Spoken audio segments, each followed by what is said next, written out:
Tidak usah banyak nuntut, yang penting kualitasnya dinaikkan. Bener. Tapi yang ngomong siapa? Hah? Yang ngomong itu anggota dewan yang nggak tahu kualitasnya di mana. Paham Anda? Anda harusnya mikir, kamu datang ke situ, duduk di DPR itu melalui jalur apa? Hah? Jangan sok kamu, kualitas kamu juga nggak ada. Paham? Gue tahu banget bagaimana kamu duduk di situ. Jangan kau menghina guru. Guru bagaimanapun juga tetap hebat di mata saya. Anda itu maunya apa? Jangan suka menghina-hina guru ya. Anda itu tidak ada segininya daripada guru. Paham Anda? Jangan cuma modal, apa itu? Bukan, tahu nggak? Bapak Ibu Guru tentunya sudah melihat ya pernyataan atau video yang mengatakan salah satu anggota DPR itu menyatakan bahwa guru itu jangan menuntut gaji terus ya, tapi harus berkualitas. Nah, bagaimana menurut Bapak Ibu Guru terkait dengan pernyataan anggota DPR tersebut? Apakah pantas ya beliau menyatakan hal tersebut kepada Bapak Ibu Guru, mengingat beliau juga bisa duduk misalnya di kursi DPR RI karena ada peran Bapak Ibu Guru sendiri.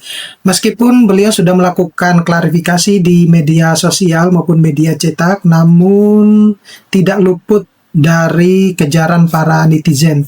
Bahkan salah satu influencer, artis juga, yaitu Dr. Lita, juga sangat menyayangkan terkait dengan pernyataan anggota DPR yang menyatakan bahwa guru itu harus berkualitas ya. Nah, menurut Bapak Ibu Guru, kira-kira seperti apa yang kita harus lakukan ya? Apakah guru selama ini itu belum berkualitas? Silakan Bapak Ibu Guru berkomentar di kolom komentar untuk melakukan interaksi terhadap video-video yang ada. Nah, pada video kali ini saya akan sharing terkait dengan pernyataan atau isi dari ketika guru-guru itu dianggap tidak berkualitas ya. Ini juga berkaitan dengan pernyataan anggota DPR yang menganggap kalau guru-guru kita itu tidak berkualitas ya. Coba kita baca Bapak Ibu Guru. Jadi retorika politik yang usang kembali muncul ya di permukaan.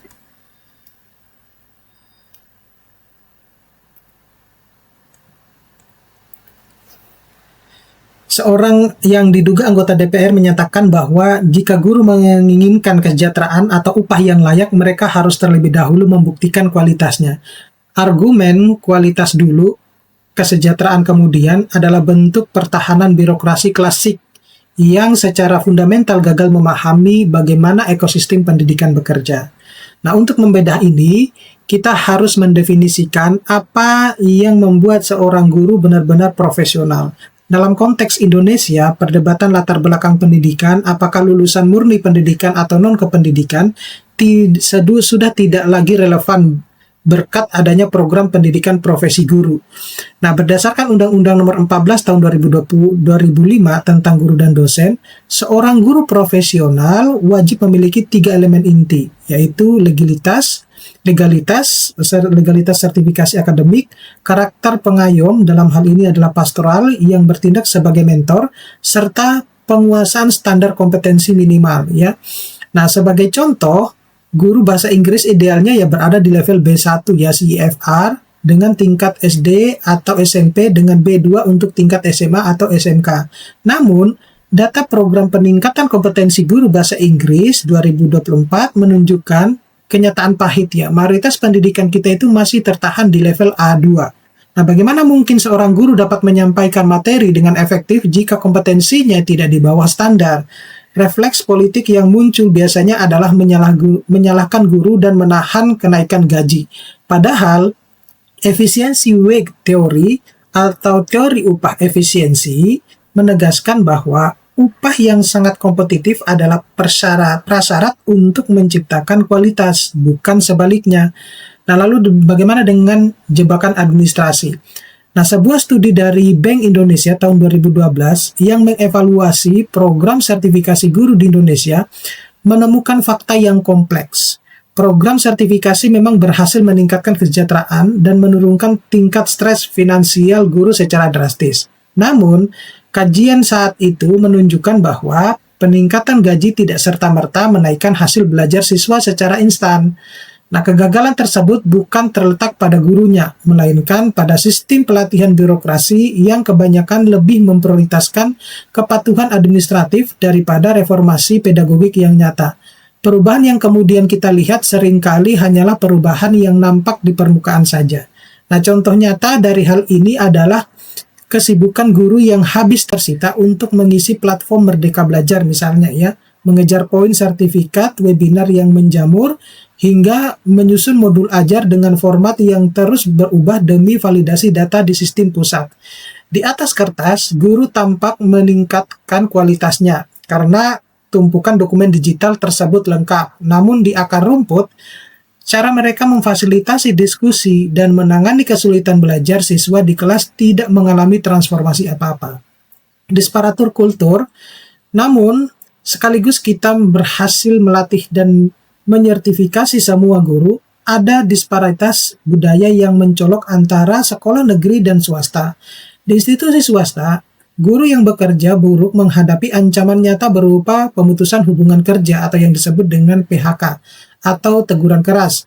Hal ini menciptakan kecemasan atau ketegangan sebuah insting bertahan hidup yang mendorong mereka mencari cara agar nilai rapor atau kemampuan siswa itu meningkat.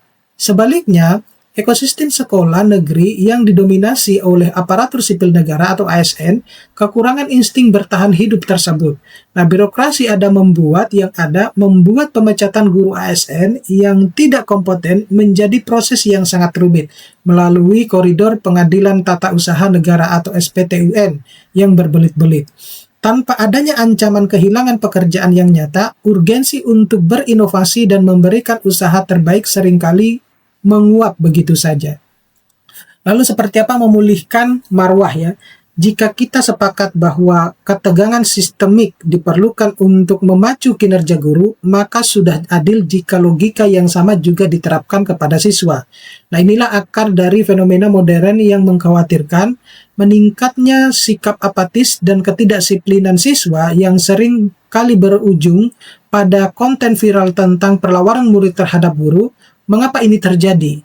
Karena sistem saat ini itu telah melucuti ketegangan yang diperlukan sebagai siswa. Dengan dihapuskannya ujian berisiko tinggi, ujian nasional, sistem ini tidak lagi memiliki filter atau seleksi kelulusan berdasarkan standar akademik yang absolut. Siswa kini merasa sangat aman, mereka tahu bahwa membolos atau melawan guru tidak membawa ancaman eksistensial bagi masa depan akademik mereka. Guru bukan lagi penentu nasib mereka. Padahal, seharusnya ekosistem pendidikan yang sehat membutuhkan akuntabilitas timbal balik. Jadi siswa juga perlu merasakan tingkat kecemasan akademik tertentu agar bisa melampaui batas kemampuan mereka dan menghargai proses belajar.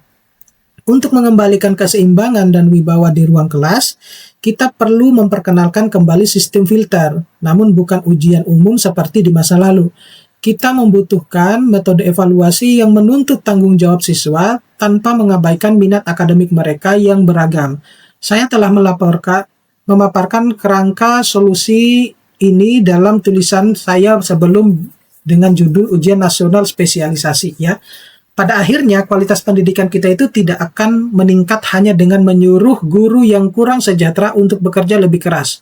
Dibutuhkan perombakan talenta terbaik, pelatihan pedagogi yang praktis, serta sistem akuntabilitas yang memberikan tekanan konstruktif bagi pendidik maupun peserta didik gitu. Jadi sebenarnya tidak serta-merta bahwa tidak agak sedikit disayangkan ya kalau misalnya anggota DPR itu menyatakan bahwa guru itu harus berkualitas. Nah, sekali lagi silakan Bapak Ibu guru berkomentar apakah seorang anggota DPR layak untuk mengeluarkan pernyataan seperti itu. Oke, terima kasih Bapak Ibu guru, mudah-mudahan ini bisa bermanfaat. Nanti kita akan ketemu pada video-video berikutnya. Saya Iri, assalamualaikum warahmatullahi wabarakatuh.